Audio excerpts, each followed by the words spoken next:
merci d'être avec nous sur Gabon 24 pour cette interview ici à la Cour constitutionnelle du Gabon qui abrite la première rencontre des femmes africaines juges sous le thème « La présence des femmes africaines dans la magistrature, bilan et perspective du 3 au 6 mai 2023 ». L'occasion nous est offerte de recevoir plusieurs femmes juges sur le plateau de Gabon 24 et celle qui ouvre le bal aujourd'hui est Madame Danielle Darlan. Elle est ancienne présidente de la Cour constitutionnelle de la République de Centrafrique.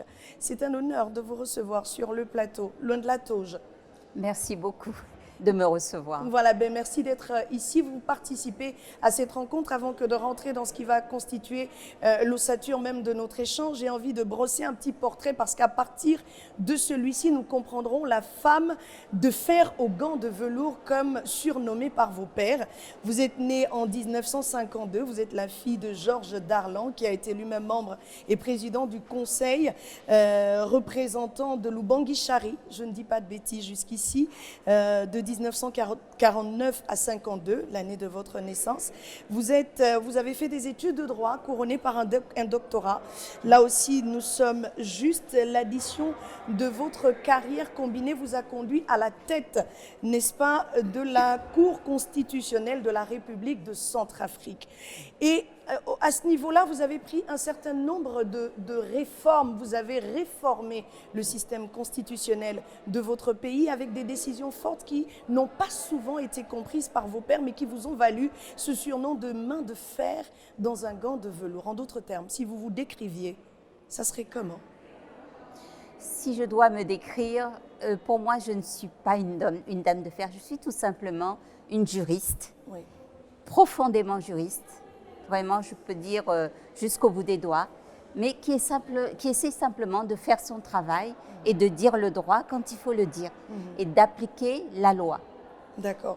Et vous avez d'ailleurs, en appliquant la loi, refusé de réformer la constitution de votre pays qui devait garantir un autre mandat au président actuel. Pourquoi une décision aussi importante alors qu'ailleurs, en Afrique, cette question passe un peu comme une lettre à la poste? Eh bien, tout simplement parce que la Cour constitutionnelle, d'abord, il faut que je précise que cette décision a été prise à l'unanimité au niveau de la Cour constitutionnelle. D'accord. Bien sûr, j'étais présidente de cette Cour, mais il faut dire que tout dépend de la constitution de chaque pays. La Cour constitutionnelle est gardien de la Constitution. Donc, à partir de ce moment-là, nous devons la protéger.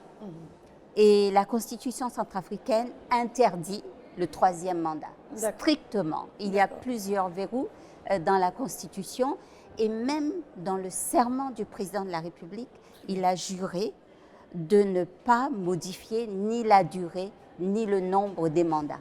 Donc, à partir de ce moment-là, si nous appliquons la Constitution, et nous sommes là pour cela, puisque nous devions la protéger, eh bien, nous devons dire que non, ce n'est pas possible, un troisième mandat, conformément à la Constitution centrafricaine. Et c'est ce que nous avons dit. Et c'est dit.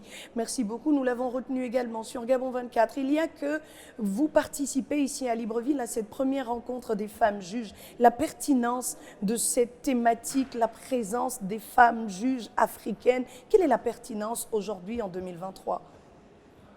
Je trouve que c'est très pertinent parce que, en fait, cette rencontre doit aboutir, normalement, à mettre en place un cadre dans lequel les femmes juges africaines pourront se rencontrer pour défendre leurs problèmes, pour faire avancer la cause des femmes et surtout pour faire progresser le nombre des femmes à l'entrée du système judiciaire et une fois qu'elles sont dans la fonction, pour les faire progresser également et obtenir des postes de chef de juridiction. Alors, oui, allez-y. Oui.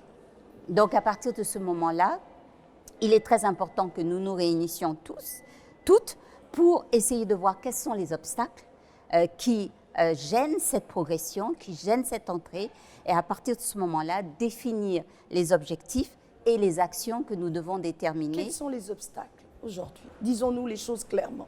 Quels sont les obstacles qui empêchent les femmes africaines d'embrasser les carrières judiciaires? Alors, il y a déjà quelques exposés qui ont été faits et je pense que ça dépend des États. Il faut dire que chaque pays a sa situation. D'accord. Par exemple, si je vois ici, la position de la femme est très correcte, à mon avis.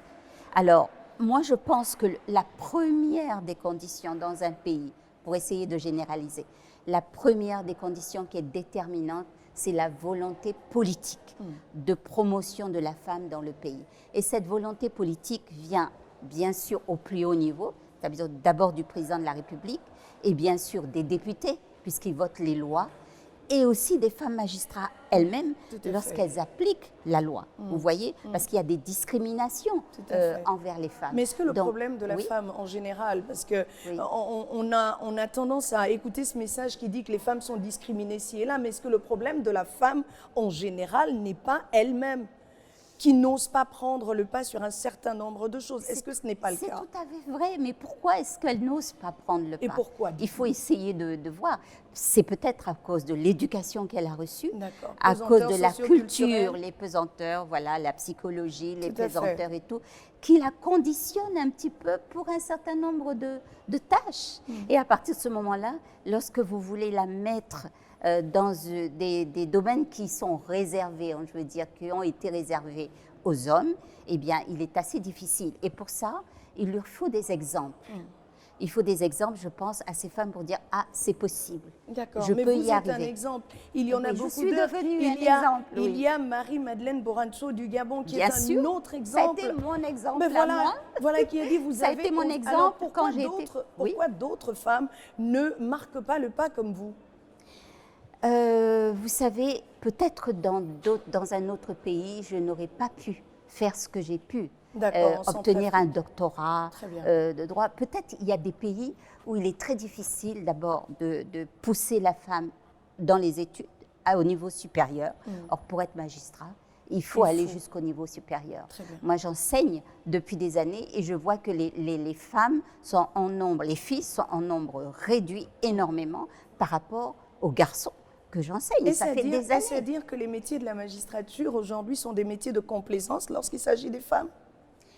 Non, pas des métiers de complaisance. Parce qu'elles sont nommées. Hein, la plupart des femmes qui occupent des fonctions, de hautes fonctions, sont nommées. Elles sont d'une certaine façon redevables, comme le dit une certaine presse. Est-ce que ce ne sont pas des rôles de complaisance? Pourquoi les hommes ne sont pas redevables quand ils sont nommés? La question est posée. La parole vous est donnée. Ça n'est pas... Moi, je pense que c'est faux. Elles ne sont redevables de rien du tout à partir du moment où elles ont les compétences, où elles ont suivi le cursus pour cela. C'est à égalité, justement, avec les hommes. Donc, à partir de ce moment-là, il ne faut pas qu'elles se sentent redevables. Et qu'est-ce que vous enseignez à vos étudiants, puisque vous êtes enseignante? Qu'est-ce que vous leur dites? Vous leur dites briser les barrières, transcender les limites et parvenez à exprimer qui vous êtes et participer au développement de votre pays à travers les métiers judiciaires. Qu'est-ce que vous leur dites? En fait, moi, j'essaye non, ce n'est pas cela que je leur inculque.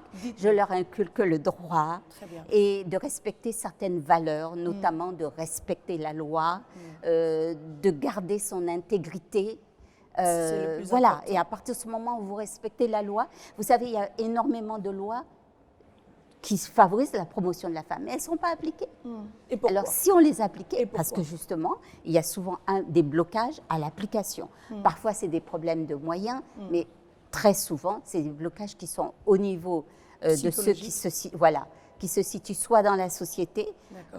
Par exemple, si aujourd'hui vous montez dans un avion et puis qu'on vous dit que le commandant de bord, c'est une femme, il y a beaucoup de passagers qui vont avoir peur. Pourquoi? Parce que c'est une femme, tout simplement.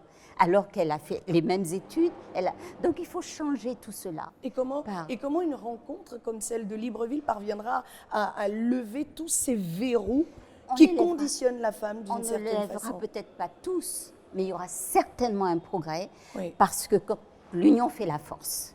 On ne peut pas rester chacune dans notre coin et essayer d'avancer. Donc à partir du moment où toutes les femmes, pas toutes, mais les femmes juges d'Afrique peuvent se retrouver dans une sorte de cercle, dans une sorte d'organisation et défendre justement l'accès des femmes à la justice et leur promotion, je crois que là, leur voix va porter Parce qu'elles arriveront à toucher. Donc la rencontre de Libreville n'est pas une rencontre de plus. Ah non, juste un moment non, où les juges vont se dire ah non mais tu as la meilleure taux. Non, non. D'accord, il y aura des fruits. Voilà, il y aura d'abord des actions qui seront très précises, on espère. Et comme j'ai travaillé sur ces actions, je pense que oui, il y aura des actions qui sont très précises. Et la précision favorise après l'application. Est-ce que dire le droit aujourd'hui est une utopie en Afrique?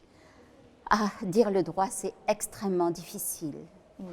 Mais je pense que lorsqu'on s'engage dans cette voie, lorsque l'on s'engage surtout à être magistrat et à rendre la justice, il faut aller jusqu'au bout. Il faut dire le droit, quitte à perdre son emploi.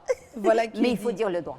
Un mot de fin à l'endroit de toutes ces personnes qui vous regardent et qui souhaiteraient embrasser une carrière judiciaire, les jeunes femmes qui vous regardent parce que c'est d'elles dont il est question ici.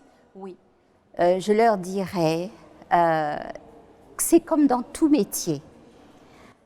Il faut persévérer, il faut se fixer des objectifs dans la vie. Il faut essayer de les atteindre.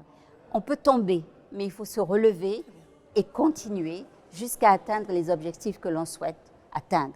Et à partir de ce moment-là, il y a beaucoup de portes qui vont s'ouvrir. Voilà, Madame Danielle Darlan, elle est ancienne présidente de la Cour constitutionnelle de la République de Centrafrique. Elle nous faisait l'honneur de passer sur le plateau de Gabon 24 qui a été délocalisé pour la première rencontre des femmes africaines juges ici à la Cour constitutionnelle de Libreville. Merci d'avoir été avec nous. Merci beaucoup. Merci surtout de susciter des vocations auprès des femmes africaines, puisqu'il s'agit d'elles. Merci d'être passé sur le plateau de Gabon 24 et à vous de nous avoir suivis. Nos programmes se poursuivent.